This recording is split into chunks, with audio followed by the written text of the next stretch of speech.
Hello दोस्तों, Gurukul of market में आपका फिर से स्वागत है। तो नए ट्रेडर्स सारे लोग दिवाली में अच्छे कर रहे होंगे, उनकी ट्रेडिंग अच्छी चल रही होगी ऐसा हम आशा करते हैं। और अभी हम जो सेशंस कर रहे थे, पिछले सेशन में जो हमने वीडियो बनाया था कि वो से क्या 3 सबसे बेसिक चीज़ें हैं जो एक नए ट्रेडर को आने ही चाहिए प्रो ट्रेडर बनने के लिए। तो हमने फर्स्ट वीडियो में ऑलरेडी डिस्कस किया है। हमने उसमें ट्रेंड के बारे में चर्चा किया है कि ट्रेंड को कैसे हम लोग फॉलो करेंगे, और बेसिकली जो नए ट्रेडर्स हैं वो अप ट्रेंड को ही फॉलो करेंगे, ज़्यादा रिस्क नहीं लेंगे। डाउन ट्रेंड में या साइडवेज में ज़्यादा वो कोशिश नहीं करेंगे। नए ट्रेडर्स वही स्टॉक्स पिक करेंगे जो करंट मार्केट में अप ट्रेंड में है। आज हम वो दूसरी जो सबसे बड़ी मेजर चीज़ है जिसके बारे में हम लोग डिस्कस करने वाले हैं, वो है सपोर्ट एंड रेसिस्टेंस, जिसके बिना ट्रेडिंग करने में थोड़ा सा दिक्कत हो सकता है नए ट्रेडर्स को कि सप्लाई कौन सी जोन में है, डिमांड किस जोन में है, हमको किस जोन में एंट्री करनी है, किस जोन में एंट्री नहीं करनी है। तो नए ट्रेडर्स को सबसे बड़ा प्रॉब्लम यही होता है कि कहाँ पे हम उस स्टॉक में, पार्टिकुलर किसी स्टॉक में हमको एंट्री लेनी चाहिए, नहीं लेनी चाहिए, और लेनी भी है तो कब लेनी है। तो सबसे पहले हम लोग चलते हैं, अभी हम लोग टाटा स्टील का एक शेयर लिए हुए हैं एग्जाम्पल के लिए। टाटा स्टील के हम लोग शेयर में चलते हैं और हम लोग मार्किंग करते हैं, देखते हैं कि हम लोग सपोर्ट और रेजिस्टेंस को कैसे आइडेंटिफाई करेंगे, कैसे मार्किंग करेंगे। ये अभी हम नेकेड चार्ट ओपन किए हुए हैं टाटा स्टील का। अब इस पर हम लोग मार्किंग करेंगे कि सपोर्ट और रेजिस्टेंस को कैसे ड्रा किया जाए। सपोर्ट ड्रा करने से हमको क्या फ़ायदा होने वाला है, या रेजिस्टेंस ड्रा करने से हमको क्या फ़ायदा होने वाला है, उससे हमें ये पता चल सकता है कि बायर्स का प्रेशर है या नहीं है। सपोर्ट पे अगर बायर का प्रेशर है तो हम आइडेंटिफाई कर सकते हैं कि सपोर्ट हमारी ऑलरेडी डिमांड जोन में है, मतलब वो स्टॉक्स वहाँ से उसकी प्राइस की डिमांड बढ़ने वाली है और वहाँ से वो स्टॉक्स नीचे नहीं जाएगा, उसकी प्राइस वहाँ से टर्न करके हाई की तरफ मुड़ जाएगी। तो हम लोग मार्किंग करते हैं, चलिए देखते हैं हम लोग चार्ट पे। टाटा स्टील का ये चार्ट है, हम लोग ने ओपन करके रखा है ट्रेडिंग व्यू में, और इसको हम मार्किंग करेंगे। सबसे पहले देखते हैं कि मार्केट का स्टेटस कैसा है, इस स्टॉक का, टाटा स्टील कैसा चल रहा है। हमने ये वीकली टाइम फ्रेम पे चार्ट को ओपन किया हुआ है।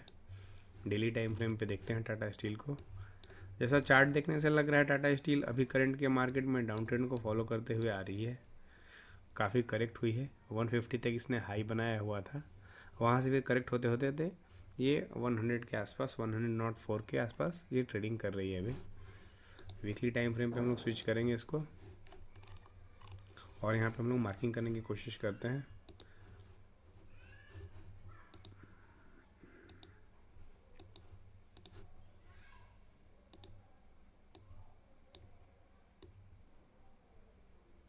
ये हमने एक सपोर्ट जोन टाटा स्टील के लिए ड्रॉ करके रखा है क्योंकि मार्केट यहीं से टर्न हुई है। अब हम लोग को चेक करेंगे कि ये पहले कहीं पे रिटेस्ट हुई है कि नहीं है जोन, या एक जोन एक ही बार रिटेस्ट हुई है या 2-3 बार पहले प्रीवियस टाइम में रिटेस्ट हुई है, तो ये और भी ज़्यादा पावरफुल हो जाएगी। ये चेक करने के लिए हम लोग पीछे जाके टाटा स्टील का शेयर को सावधानीपूर्वक देखेंगे कि और इस प्राइस पे टाटा स्टील ने कैसा रिएक्शन दिया है। तो हम चार्ट पे क्लियरली देख सकते हैं कि 2007 में भी इस प्राइस बैंड को अच्छा रेसिस्टेंस इसने दिया है, और रेसिस्टेंस जो बाद में प्राइस ब्रेकआउट होने पे ये as a acting support react कर रही है। 2007 के बाद मार्केट टाटा स्टील की काफ़ी क्रैश हुई थी, ये ब्रेकआउट नहीं कर पाई थी। 2021 में इसने ब्रेकआउट दिया, और उसके बाद इसने वापस यहाँ आने के बाद रिटेस्ट किया है। जो हमारी प्राइस है आसपास 80 to 85 के आसपास, इसने जाके दोबारा इस प्राइस को रिटेस्ट किया है, और यहीं से प्राइस टाटा स्टील की स्विच हुई है। तो हम चार्ट पे क्लियरली देख सकते हैं कि ये एरिया हमारे लिए डिमांड जोन हो सकता है, क्योंकि प्राइस यहाँ से आके मार्केट काफ़ी अच्छा क्रैश कर रही थी, और ये टाटा स्टील का जो 150 के आसपास हाई लगाया था इसने 30 अगस्त को, उसके बाद धीरे धीरे टाटा स्टील में गिरावट आ रही थी, और कंटिन्यूस गिरते हुए मार्केट में 80-85 के आसपास जाके टाटा स्टील ने अपना डायरेक्शन चेंज कर लिया, और ये अप ट्रेंड में तो नहीं गया है अभी तक। लेट्स सी, देखते हैं कि अप ट्रेंड में आने वाला है या नहीं। अभी तक तो डाउन ट्रेंड ही कंटिन्यूस फॉलो कर रहा है, लेकिन इससे ही मालूम चलता है कि हाँ, ये एक जो एरिया है हमारा 83 रुपीज़ से लेके 85, 86, 87 रुपीज़ तक। ये एक ऐसा प्राइस बैंड है जहाँ पे जाने के बाद बायर्स एक्टिव हो जाते हैं और टाटा स्टील को लेने के लिए लोग या बड़े बड़े प्लेयर्स तैयार हैं। तो ये वो जोन मुझे दिख रहा है जहाँ पे टाटा स्टील में बायर्स काफ़ी ज़्यादा है और बायर्स का प्रेशर है। अब हम लोग देखते हैं कि ऐसा कौन सा जोन है, प्राइस जोन, जहाँ पे जाने के बाद सेलर्स एक्टिव हो जाते हैं, जहाँ पे जाने के बाद लोग प्रॉफिट बुकिंग करते हैं। तो एक मेजर जो जोन दिख रहा है मुझे चार्ट पे, वो दिख रहा है आपको, वो ये प्राइस बैंड है 136 to 146। इस रेंज के आसपास टाटा स्टील में जाने के बाद जो बायर्स यहाँ पे थे जिन्होंने परचेज़ किया 80-85 रुपीज़ के आसपास, उनके लिए एक बहुत अच्छा सेलिंग जोन है। वहाँ पे वो अच्छा अपना प्रॉफिट बुक कर सकते हैं। और पार्शियली अगर देखा जाए तो एक जोन, रेसिस्टेंस जोन ये भी है, जहाँ पे वो जो छोटे लोग हैं जिन्होंने अर्ली एंट्री लिया है, एग्रेसिव एंट्री लिया है, या जिनका टारगेट बहुत बड़ा नहीं है, जो शॉर्ट टर्म में स्विंग ट्रेडिंग करते हैं, वो अपना प्रॉफिट ये 110 रुपये के आसपास वो अपना बुक कर सकते हैं। तो ये जोन हम लोगों ने चार्ट पे एनालिसिस करके 2 जोन हमने आइडेंटिफाई किया। एक जोन जिसको बोलते हैं सपोर्ट जोन या डिमांड जोन, जहाँ पे आने के बाद प्राइस इतनी चीपर लगने लगे लोगों को कि लोग वहाँ लेने बाई करने के लिए एक्टिव हो जाए। और एक जोन जहाँ पे जाने के बाद बायर्स को लगे कि नहीं, अभी प्राइस काफ़ी हाई हो चुकी है, इसके ऊपर लोग अपना जाने के बाद प्रॉफिट बुकिंग करने लगे और वहाँ से प्राइस रिटर्न करने लगे। तो वो हो गया हमारा रेसिस्टेंस सप्लाई जोन। तो ये हम देख रहे हैं 143, 145, 146 के आसपास, 135 से एक हमारा रेंज बन रहा है चार्ट पे। वहाँ से टाटा स्टील में सेलर्स लोग अपना प्रॉफिट बुक करें और वहाँ से कंटिन्यूस 2 बार प्राइस, एक बार यहाँ पे, एक बार यहाँ पे और एक बार 3-4 बार वहाँ पे प्राइस ऑलरेडी रिटेस्ट कर चुकी है पहले, और वहाँ उस हाई प्राइस बैंड को अभी तक तोड़ी नहीं है। तो ये चार्ट पे हम लोग इजीली एनालिसिस करके डिसाइड कर सकते हैं कि कहाँ पे बायर्स लोग ज़्यादा एक्टिव होने वाले हैं और कहाँ पे सेलर्स लोग ज़्यादा एक्टिव होने वाले हैं। ये 2 स्पॉट आइडेंटिफाई करने के बाद हम इजीली ये कर सकते हैं कि हमें इस शेयर में बाई करना है या सेल करना है। अगर हम नए ट्रेडर हैं तो सेलिंग में पहले नहीं जाएंगे, हमेशा कोशिश करेंगे बाई सेक्शन में ही रहेंगे।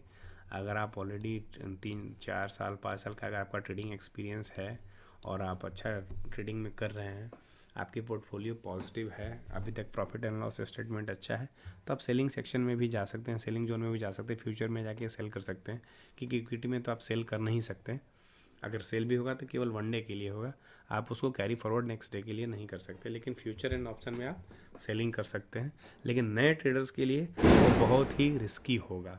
तो नए ट्रेडर्स में यही रिक्वेस्ट करूँगा कि आप सबसे पहला टारगेट जो आपका होना चाहिए वो ऐसे ट्रेड्स में आपको एंट्री लेनी है, ऐसे स्टॉक्स में एंट्री लेनी है जो स्टॉक्स केवल अप ट्रेंड में हो। एंड सेकंड सबसे मोस्ट चीज़, आपको उसके बाद उसकी मार्किंग करनी है कि इस हमारे पार्टिकुलर जो ये स्टॉक है उसमें मेरा डिमांड जोन कहाँ पे है, सप्लाई जोन कहाँ पे है, कहाँ से बायर्स ज़्यादा एक्टिव हो रहे हैं, कहाँ पे सेलर्स एक्टिव हो रहे हैं।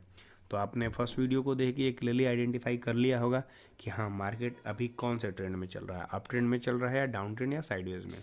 तो आपने उसके हिसाब से फ़िल्टर कर लिया होगा, और जो स्टॉक्स आपको अप ट्रेंड में दिख रहे हैं उसका हम लोगों ने एग्जांपल के तौर पर टाटा स्टील का हमने मार्किंग किया। अब इस बेसिस पे आप भी जाके सपोर्ट एंड रेसिस्टेंस ड्रॉ कर सकते हैं इजीली किसी भी शेयर्स में कि किस प्राइस बैंड पे आके उस पार्टिकुलर जो स्टॉक्स है वहाँ पे बायर्स एक्टिव हो जा रहे हैं या सेलर्स एक्टिव हो जा रहे हैं। तो वो जोन हमको ईजिली आइडेंटिफाई हो जाएगा। उसके बाद हम ये ईजिली आइडेंटिफाई कर सकते हैं कि हाँ, यहाँ पे जाने के बाद हमारे सेलर्स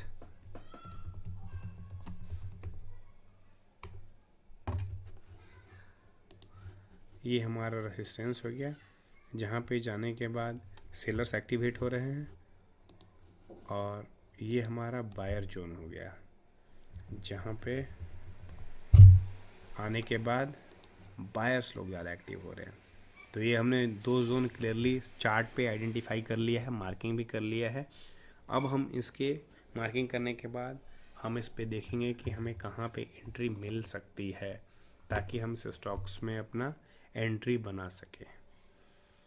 तो दोस्तों, इस वीडियो से शायद आपको क्लियरली हो गया, पता मालूम चल गया होगा कैसे हम स्टॉक्स पे मार्किंग करेंगे, कैसे सपोर्ट एंड रेसिस्टेंस को ड्रॉ करेंगे और ये क्यों इम्पॉर्टेंट है। सबसे मेन चीज़ है ये सपोर्ट रेसिस्टेंस क्यों इम्पॉर्टेंट है, क्योंकि ये बायर्स एंड सेलर्स का मालूम चलता है हमें कि किस स्पॉट पे बायर्स ज़्यादा एक्टिव हैं और किस स्पॉट्स पे सेलर ज़्यादा एक्टिव हैं। तो उससे हम मार्केट का उस पार्टिकुलर स्टॉक का अंदाज़ा लगा सकते हैं कि हाँ, अब यहाँ से ये स्टॉक ऊपर जाएगा या यहाँ से स्टॉक ये नीचे गिरेगा।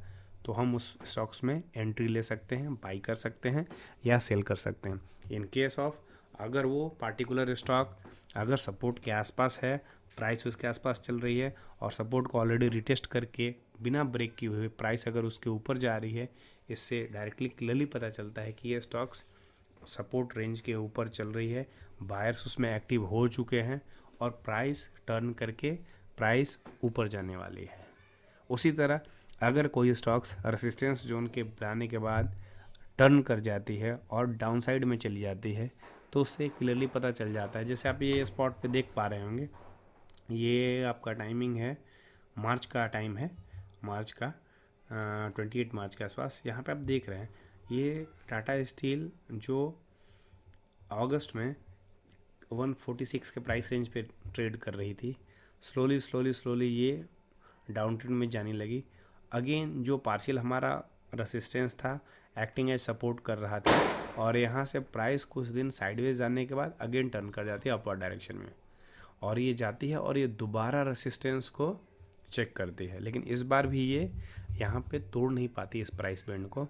यहाँ पे सेलर्स एक्टिव हो जाते हैं और यहाँ पे जो लोगों ने बाई किया था वो सेल भी कर देते हैं, अपना प्रॉफिट भी बुक कर लेते हैं और यहाँ से सेलर भी एक्टिव होते हैं और ये फिर जो प्राइस यहाँ से कंटिन्यूअस डाउन होते चली जाती है और ये पार्शियल जो हमारा सपोर्ट रहता है उसको भी ब्रेक करते हुए मेजर सपोर्ट तक प्राइस जाती है। यहाँ जाने के बाद आप देखते हैं जो कंटिन्यूअस क्रैश कर रही थी टाटा स्टील, अप्रॉक्स 150 रुपीज़ से क्रैश करते हुए 80 रुपीज़ आ जाती है, 85 रुपीज़ के आसपास आ जाती है, लेकिन इस प्राइस रेंज को ब्रेक नहीं कर पाती है इतने सेलर्स होने के बावजूद भी। तो इससे क्या क्लियरली पता चलता है कि हाँ, इस प्राइस रेंज पे कोई तो बड़े ऐसे प्लेयर्स हैं जो इस स्टॉक्स को बाई करने के लिए रेडी बैठे हैं, या कोई ऐसे बड़े प्लेयर्स जिन्होंने हाई पे सेलिंग करके कर दिया हुआ है इस स्टॉक को, तो कहीं कोई एक प्राइस रेंज है जहाँ पे आके वो अपना प्रॉफिट बुक कर रहे हैं। तो ये वो जोन है, प्राइस रेंज है 83 रुपीज़ से आसपास से लेके 86-5 रुपीज़ के आसपास, जहाँ पे वो अपना वो प्रॉफिट बुक कर लिए और यहीं से टाटा स्टील की ये शेयर्स कंटिन्यूअस अप्रॉक्स ये अप्रैल से डाउन ट्रेंड स्टार्ट हो गया इसका, वहाँ से रेसिस्टेंस से टर्न कर गए और कंटिन्यूअस ये जून तक लगभग अप्रैल मई जून 3 महीने कंटिन्यूअस गिरने के बावजूद इस प्राइस रेंज जाने के बाद इस प्राइस को वो ब्रेक नहीं कर पाई और यहाँ से टाटा स्टील के शेयर की प्राइस अगेन अपसाइड डायरेक्शन में मूव करने लगी। तो ये मार्किंग करने से हमको क्लियरली पता चलता है कि किस जोन में बायर्स ज़्यादा एक्टिव हैं दोस्तों और किस जोन में हमारे पास सेलर्स ज़्यादा एक्टिव हैं, और उससे हम इजीली आइडेंटिफाई कर पाएंगे कि उस पार्टिकुलर स्टॉक्स में हमको बाई करना है या सेल करना है। दोस्तों, मेरा प्रयास रहता है कि मैं इतना क्लियर वीडियो बनाऊं ताकि आपको कॉन्सेप्ट एकदम इजीली समझ में आ जाए। फिर भी यदि अगर कुछ डाउट होता है तो आप कमेंट सेक्शन में कमेंट कर सकते हैं और मैं उस डाउट को क्लियर करने का कोशिश करूँगा। Thank you so much.